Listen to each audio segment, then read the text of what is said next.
Hi, everyone, and welcome back to High Tea Hoops. High Tea Hoops. This is Skylar, the Duchess of Hoops, back with Brian, the Duke of Hoops, as always. Brian, I just realized I never introduced myself last pod, but That's okay. you We know, can't always hopefully have it people know perfect, who I Skylar. am at this point, if you've been listening. I'm so excited today to introduce our guest. We have with us Alex Haigh, the co-founder and designer of Flagrant Magazine. Alex, how's it going? It's going really well. How are you guys?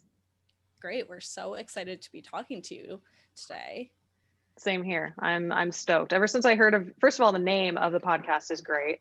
I was like, that is something I totally dig. And then when you guys reached out to me, I was like, me? All right, sure.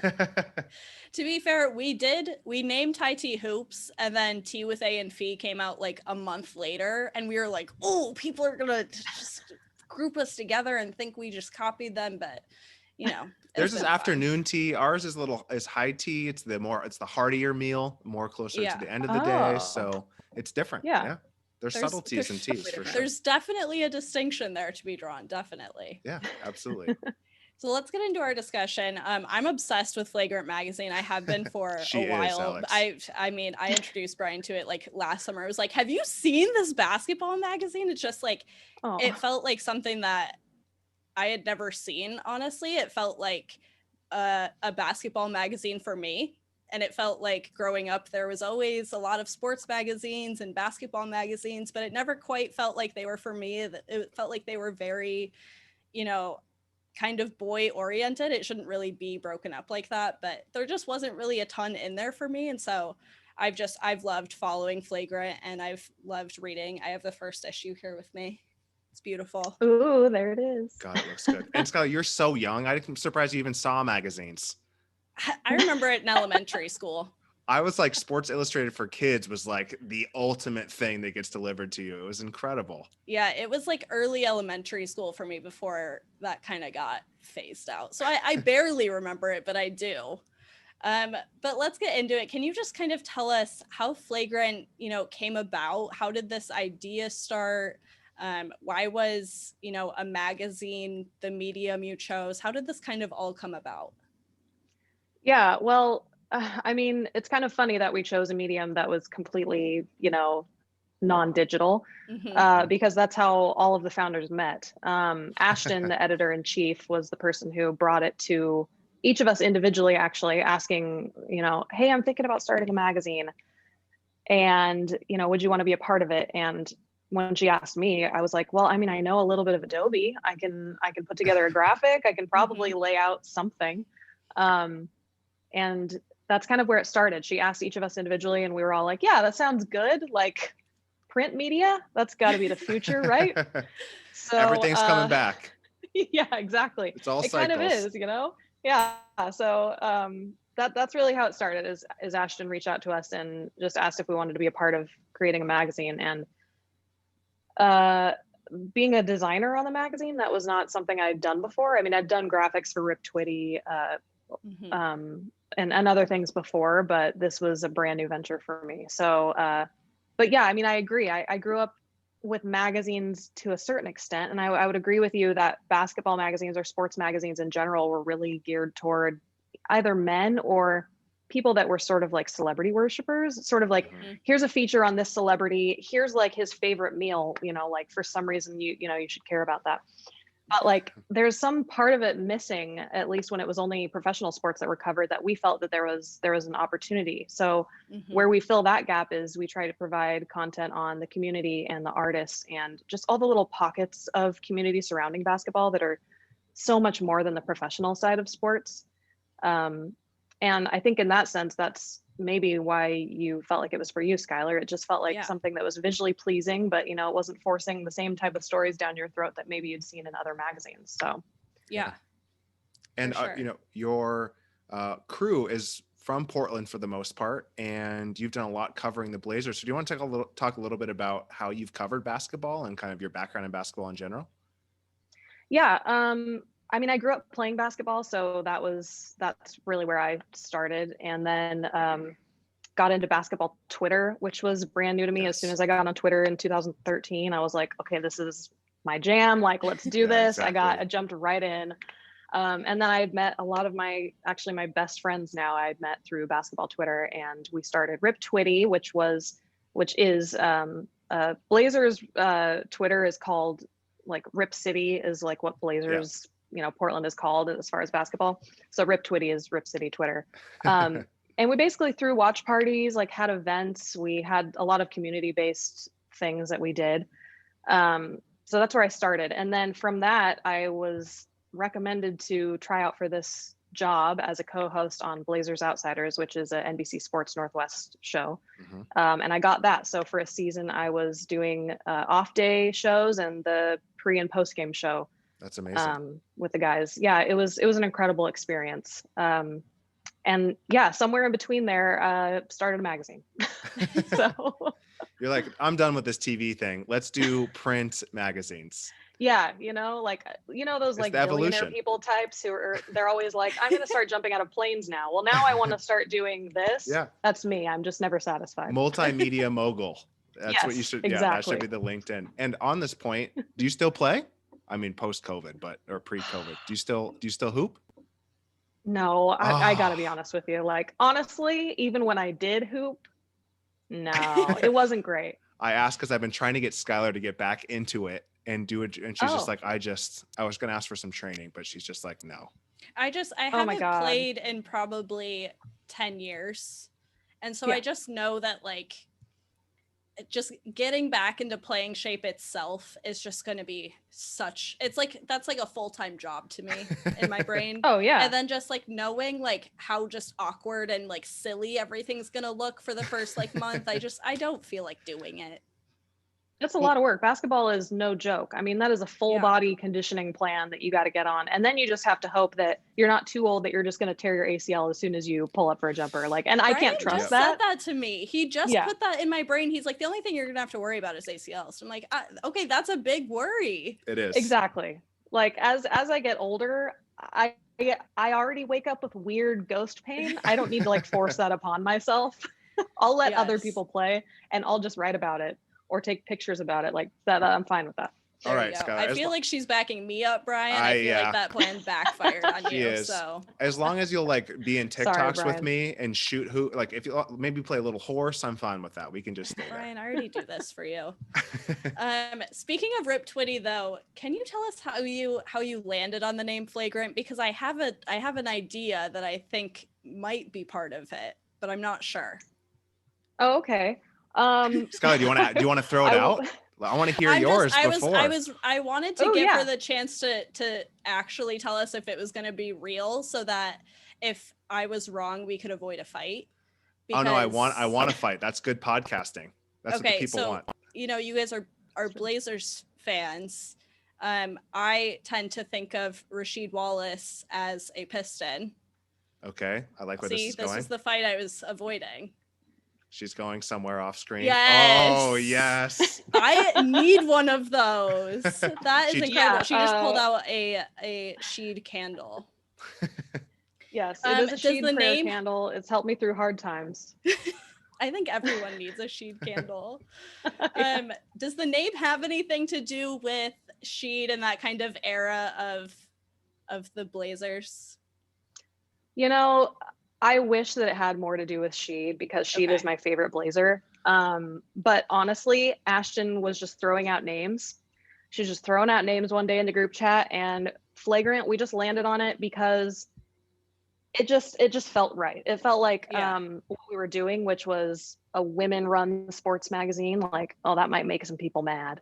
And then, covering women's sports in addition to men's sports, like, oh, that might ruffle some feathers. So we just felt like Flagrant was the direction we wanted to take the magazine as far as our attitude toward, what kind of content we're going to produce.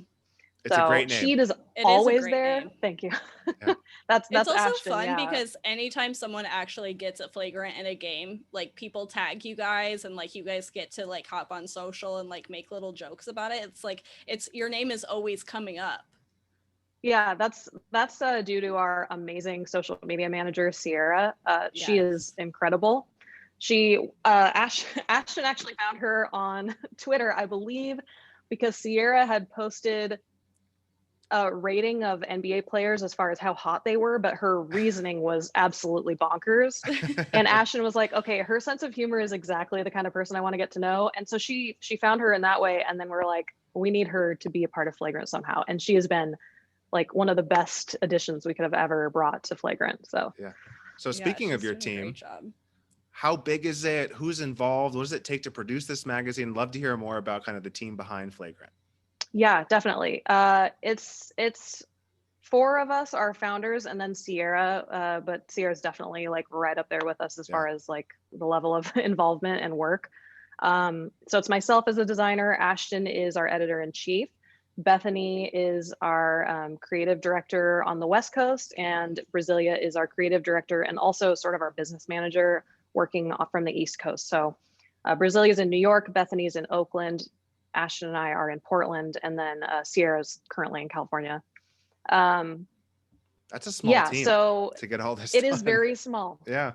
It is so small. When we first started it, we were like, oh, we have all the manpower to like get this thing going. And you know, that's probably exactly what you'd think if you've never produced a magazine before, because you just have no idea the kind of work that goes into it. But because this is really a community-based project, we, you know, all the contacts and networking we've done and contacts we've made through just being on Twitter, or, you know, Ashton has a past in video production with like, you know, the Pac-12 network. Yeah. So she's got all sorts of experience there.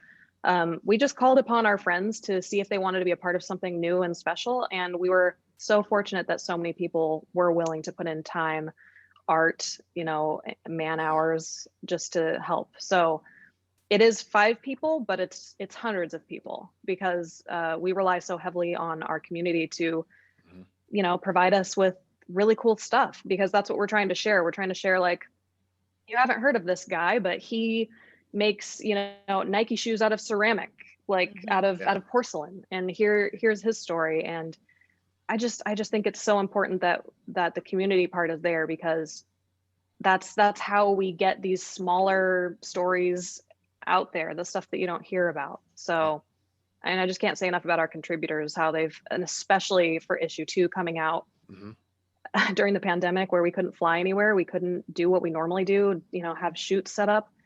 Man, people really came through for us, and it's been amazing. The fact that we even got issue 2, like, I still don't know how we did it.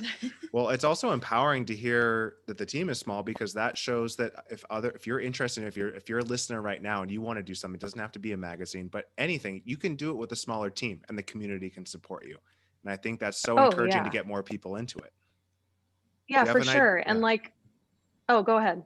If you have people in your life, 3 or 4 people you've met online, which is, I also love to hear that you met on Twitter, just do something like this. Take it on. It's a fun thing that the community can rally around.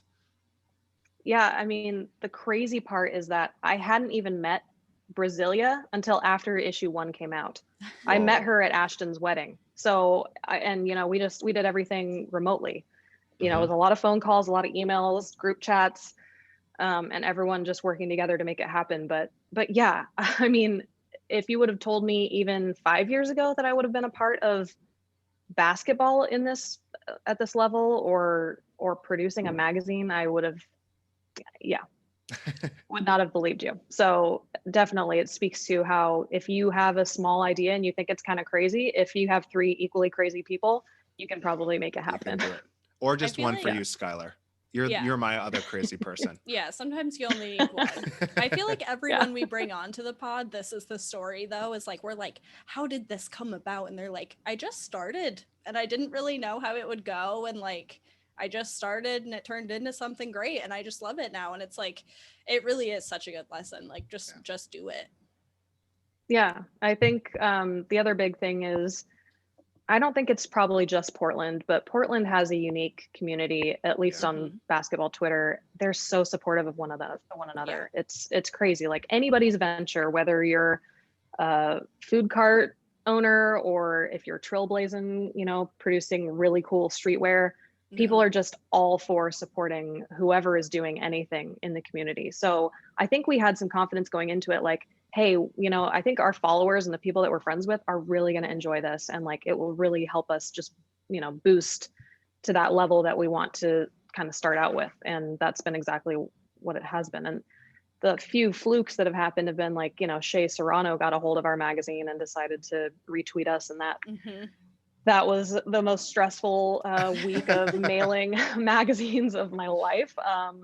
And then more recently, we ended up on The Jump, which was like I saw surreal. that. Yeah.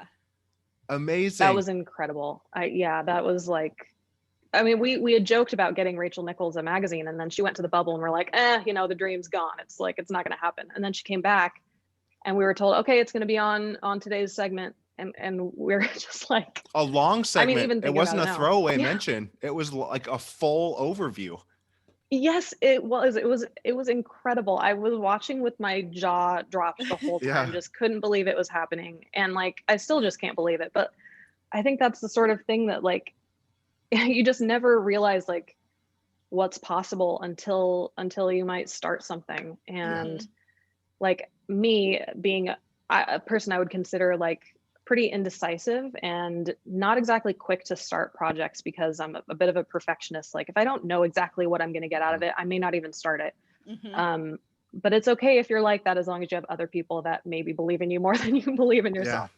Which is definitely what we have with the team. We definitely are there for each other when we're like, I don't know if this is going to work. Like we're like, no, it's gonna, because it has to. And then something happens. So you're fully preaching to the choir here. I would not start my Instagram until I knew it was going to be perfect. And Brian just was pushing me for months. Like you just have to start it. So it's completely so hard, understand that. Alex, I made her do one pod every day for 22 straight days to start this podcast.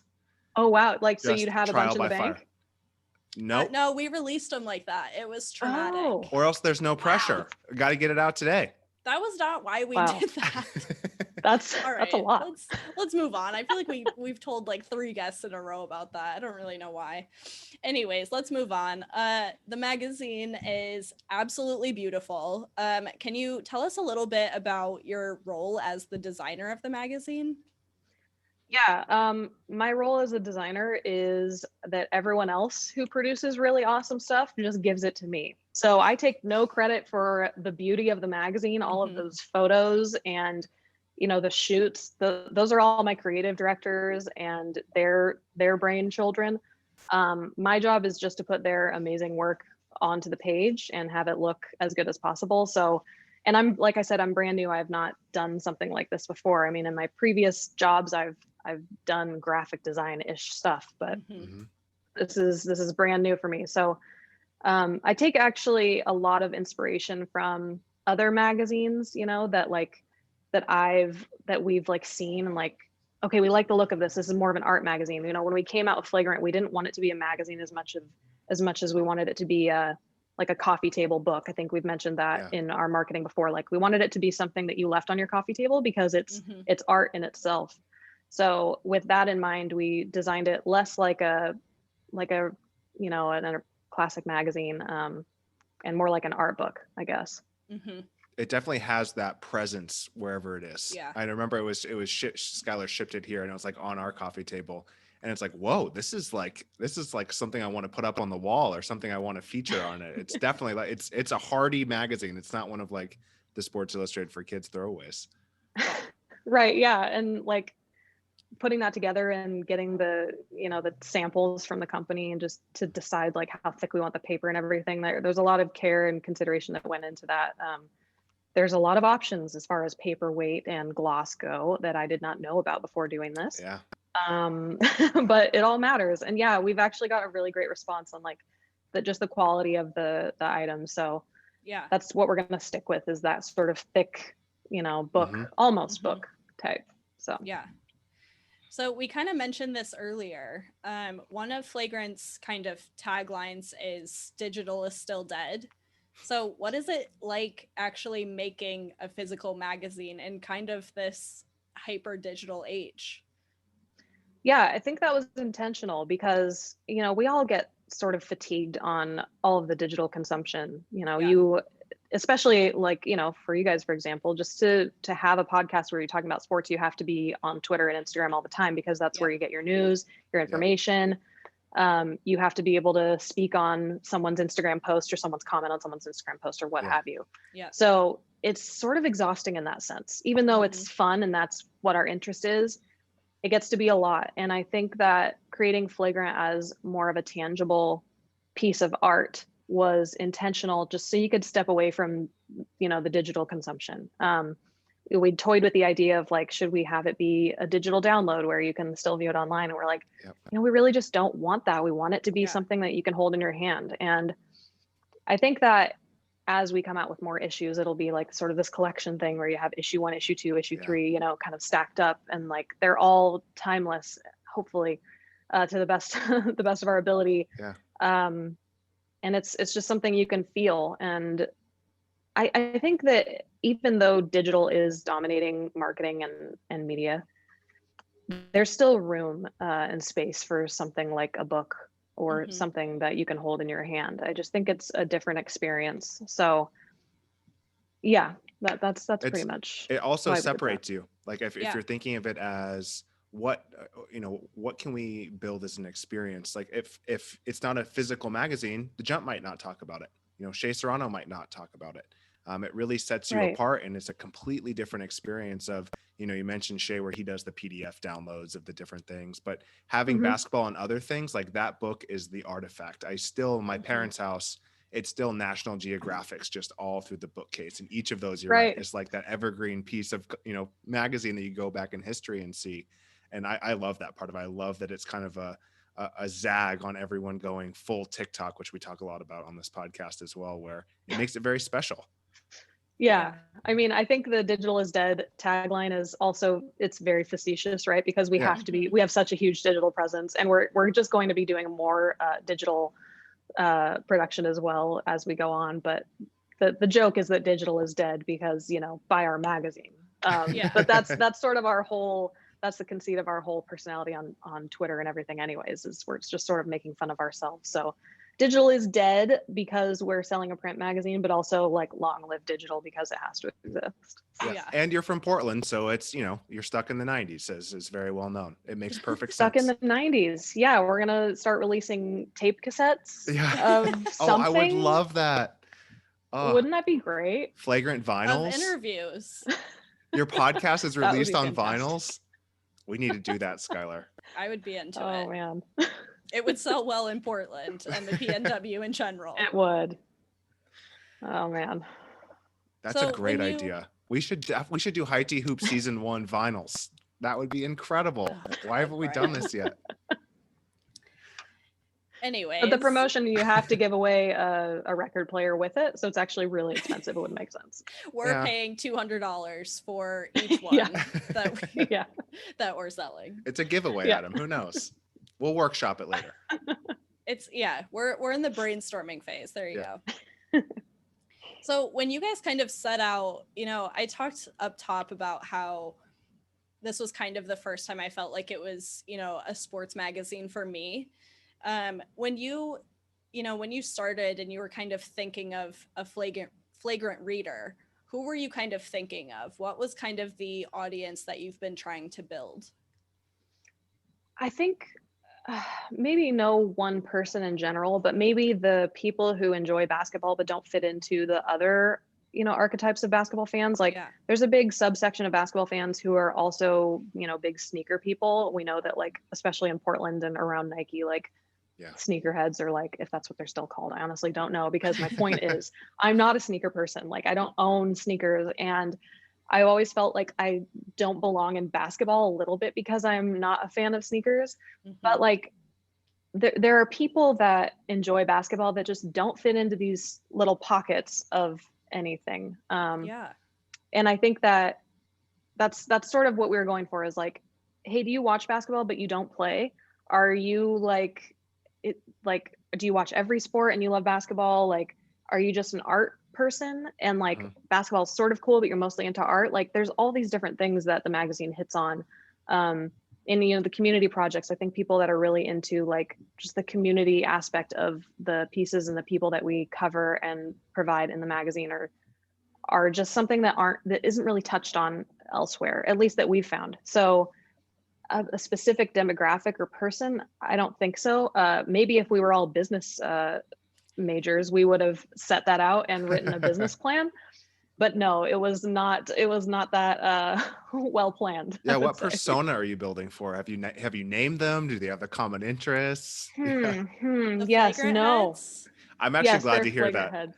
I'm glad to hear that you didn't do that, because it's so much more authentic now than just like, okay, we have these 4 personas in mind and we have to hit these different points, which has its place, but yeah, of course, right? If you're trying to like plan ahead and have an idea of where you're going, like what businesses do, I would say, yeah, that totally makes sense. I would say that we produce a magazine. We also happen to be a business, would be how I would classify ourselves. So we don't follow that, mainly just because, I mean, none of us really have business experience. So this has really been a learning curve, especially with tax season coming up. That's a whole other ballgame that we just fun times. Yeah, we just don't know how that stuff works. So, but that's trial and error. We'll Yep. figure it out. You can hire people for that. Exactly. Yeah. Like we're not that worried about it. Yeah, and that's we're trying to not worry about it too much and just keep focusing on producing new magazines and let that stuff fall into place. So when I started my business like 7 years ago and we hit our first tax season, I thought taxes were on total revenue and not your profit.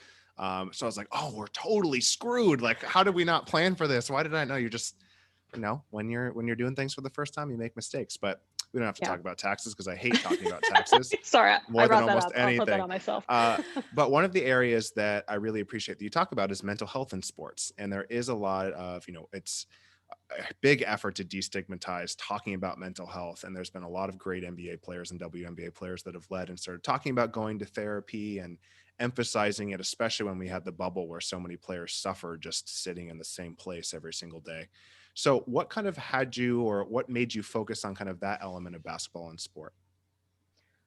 I think there's already so many people that sort of champion that in Twitter. You said you had Meredith Minkow on your podcast. She's so good about making it accessible and destigmatizing it. And that's why we covered her in issue 1, because of that. I think just this idea that celebrities and sports figures obviously are included in there are impervious to experiencing, things that we all experience, or just pretending that it's not there for so long has just hurt people so much. I think the celebrities that come out and talk about it, like, Kevin Love, like being so open about his depression and anxiety, is just important. It's important to see that our heroes and the people that are strong aren't made weaker by their mental health struggles. They're just made more human. And that makes them more accessible, and it's real. So we're trying not to paint a certain picture of people. It's not really about aesthetics. It's more just about like showing what's really going on. And in sports, there's the sport and there's artists and stuff, but there's just so much else going on. And I think especially during the pandemic, we touch on it even in issue 2 as well. It's not going away. So, one article here or there really isn't going to cover it. And I think it's probably going to be a theme in our magazine for issues to come, just because it really resonates with people, it seems like. Yeah. Well, it's appreciated. Thank you. Yeah. Sure. Hey, that's definitely the creative direction of the entire team. And also just our contacts, like knowing that so many people like Meredith, or, we cover Liz Beecroft in issue 2. It's a little sneak peek there. Nice. Breaking. Breaking news. You heard it here first. They're big in their community, but I think it can only help people. So yeah. Going literally to the opposite of that, I feel like I really want to talk about like the NBA astrology in Flagrant. So sorry, quite the opposite of mental health. I softballed that up for you, Skylar. Sorry. Thank you. In the worst way. Let's go serious for a moment and then go back to NBA astrology. No, but that's what I love about Flagrant is there is the mental health stuff that is, it's great for people to see and to read and to hear that they're not the only ones struggling. But then there is just like some really fun stuff like, hey, I found out that Markelle Fultz is also a Gemini, which is what I am. So, you're giving the readers what they want. This is so target market for Skylar. You have no idea. It really is. I got the magazine and I was like, Brian, they have NBA astrology. Like that was the first thing I showed him. Yeah, I would say, or go ahead. Sorry. No, you go. I'm going to launch into questions. So yeah, NBA astrology is a target market for a lot of our readers. I would say astrology is just huge right now, either completely like in jest or people are absolutely 100% serious about it. And either way, it's entertaining, right? I think it's both for a lot of people too. Like it's definitely both for me. Like I fully believe it, but then it's also fully a joke. Oh yeah, if Mercury is in retrograde, I'm taking in everything with that veil over it. But also I'll read my horoscope and be like, this is absolute bullshit. Like there's no way. Exactly. But that was definitely a Sierra, our social media manager, love child, that whole idea. She was like, I really want to write the horoscopes. And we were like, you were born to write this, so please go for it. And she knocked it out of the park. And then, I mean, oh my God, I'll have to grab the name of the person who actually did the art for the horoscopes because she is so incredibly talented. I think her name is Chastity. I'll have to find it. She's incredible. I mean, when I saw those, I was just like, I don't even care what the words are that go along with this. Look at these.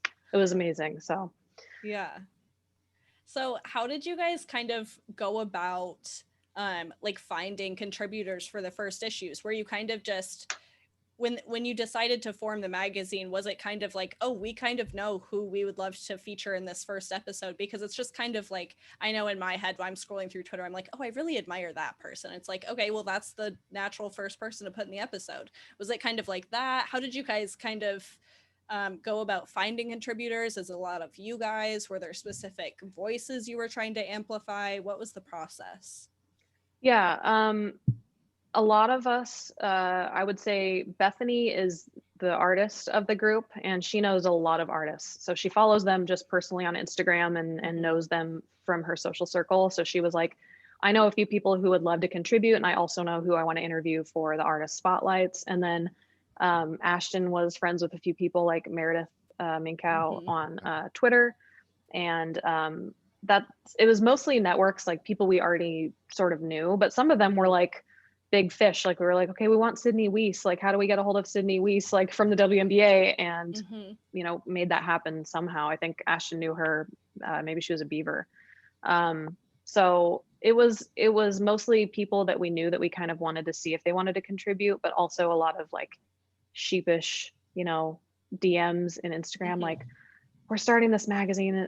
It's probably going to suck, but do you want to be a part of it? Like, we don't know what it's going to be. And it might not even happen, but if it does, would you like to be featured? You know, that kind of thing. Like, and then I think once we started teasing it, we had a lot of people show interest, like, hey, if you guys need something, like, please reach out to me. I'd love to draw something for you or take photos, or yes, you can use my photos. And it's just this outpouring of like support because, you know, we're not exactly profitable at this point. You know, we're still trying to like get everything going. So like, our money is not there, but like all of the support and the mutual like you know help has been what has, like I said in the beginning, like what has kept this whole thing going, which is just the most incredible thing to me.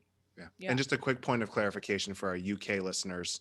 A Beaver is an Oregon State University student. Oh my God. So not literally Beaver. Just want to throw that out there just because Thank you so much. Glossed over that one pretty quick.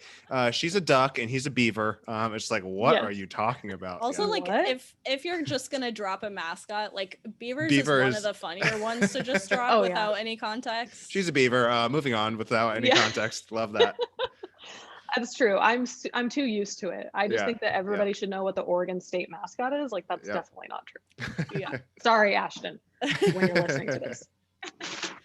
And then one thing I love about you guys too is that it seems like you're always kind of sourcing material. I've seen on your website and on your socials, like, oh, if you guys want to be featured, just email us here. If you guys want to tell a story, email us here. I love that it's kind of, you know, you're just opening it up. I feel like a lot of the trends we're seeing in sports right now are kind of these trends towards democratization of, you know, media coverage and sports in general and all these things. And so that's just been one of the things that I've really loved to see Flagrant doing. Yeah, I think it's necessary for us to have sort of a wider, casting a wider net and having a voice that stretches beyond just what us 4 or 5 know, and who we know. One of my favorite pieces in issue 2 came from a website submission that when I read it, I was just like, this guy wants to put this in our magazine. Like, I just couldn't believe it. So I'm so excited for people to read that one. But yeah, the submissions, and like, we'll posit that on Twitter as well. Like, if you have any ideas, or, reach out to us. We've, like we said, we create the magazine, but it's the community that creates it, because we're just grabbing, like, and we're just showing what's already there, really. So it's everyone else creating it for us, and we're just putting it on paper. That's how it feels. Yeah. Oh, a doggo appears in the podcast, or a cat. Oh yeah, she's laying here and just like not getting out of the way. So hello, she is. She's interested in the pod. Yeah, she likes to meow. We'll close this one out with probably one of my worst worded questions, because I couldn't figure out how to put this into question format. But I love what you've talked about, how you're making basketball and basketball culture more inclusive, and making people feel like, just because I don't love sneakers, or just because I don't watch every single game, doesn't mean I'm a fan of the culture around the sport. So can you talk a little bit about how just growing the culture around a sport actually helps the sport grow to new audiences, and not just people who want to dive into the analytics of every single game? Oh man, yeah, I would say I was pushed further away from the analytics, just being on Blazers Outsiders, because I felt this pressure to have watched every game, not only the Blazers but in the league, to be able to speak on someone's high score and someone's record-breaking game, or whatever.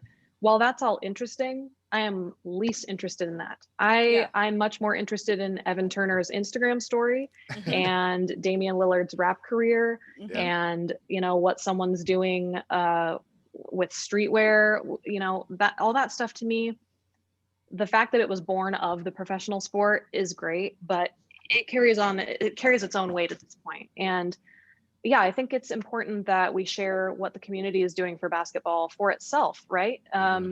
Professional sports is, let's face it, it's in the capitalist machine, right? It's doing its own thing as a profitable company and industry, but everything that happens in the community is pure love. So it's passion projects, and it's from the heart, and it's community based, it's supportive. And that to me is the most beautiful part of basketball, is what it's created outside of itself. And I think it will continue to grow as long as people keep taking the sport and interpreting it how they want, and putting their own spin on things, because that's what keeps us growing and learning as a community. And that's what I hope to keep sharing with Flagrant. Yeah, that's very well said with my poorly set up question. So thank you. I think it's so that was a big question too. I tried. I really tried. You guys did give me the prompts ahead of time, so I can't, take complete credit.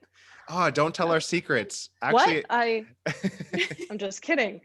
We did plan on talking about taxes. I'm sorry. I shouldn't have lied about that. Yeah, exactly. There was a tax question included. There was. Sometimes we ask a question and I just hear the guest like, okay, they just like, it's like a big gasp before they and I'm just like, oof, I just kind of feel for him. And you really nailed that one. Yeah, Alex, I asked a British basketball professional player if I had what it takes to play in the British Basketball League, and he had an excruciatingly long pause before he answered. Oh, really? Yeah, that is rough. Yeah, it was. But then he spoke and he had a British accent, so it was kind of okay. He was American from Seattle. Oh, brutal. That I have played with before, Darian Nelson-Henry. So he's played with me, and he was like, "You're a glue guy, Brian. That's what you are."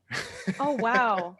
Wait, say his name again. I'll cyberbully him for you. Yeah, he's not on social. Shoot. Oh, dang it. Okay. Yeah, all right, well, never mind. He's your target market, why, right? So he can't get cyberbullied. I don't know, Brian. You think I know my target market? I didn't go to Harvard. He only reads magazines, so he might, but he'll never find out about it because he's not on social. Dang it. Well, Alex, thank you so much for being on the pod today, chatting with us. Tell the people where they can find you, where they can find Flagrant, when issue 2 comes out, where they can buy it. Tell them everything. Oh man. Okay. Well, I'm at Owlhix, OWLHIX on all platforms. You can find Flagrant Mag at Flagrant Mag on Instagram and Twitter. And then flagrantmag.com is where you can order. We might have a couple copies of issue 1 left over, but I'm not sure. And then issue 2 is today. Yeah. Oh, okay, so we might have a few. I got you. You ship to the UK? We do. It's a little bit more confusing because well, the No Place Like Home guys, have you guys heard of that magazine? No. It's a soccer magazine that's based in the UK, and Joseph has been a godsend in helping me with questions about my magazine. Yeah, it's actually like a really cool magazine. You guys should check it out. But yes, we do ship to the UK because I've worked with Joseph and he's helped me out with that. Nice. Issue 2 is just getting shipped, and we're going to be shipping it out like in the next week. So you can expect that soon. And you can also order it online right now. So great. Cool. Thanks, Alex. Yeah, thanks, Alex. Thank you guys so much. I had so much fun.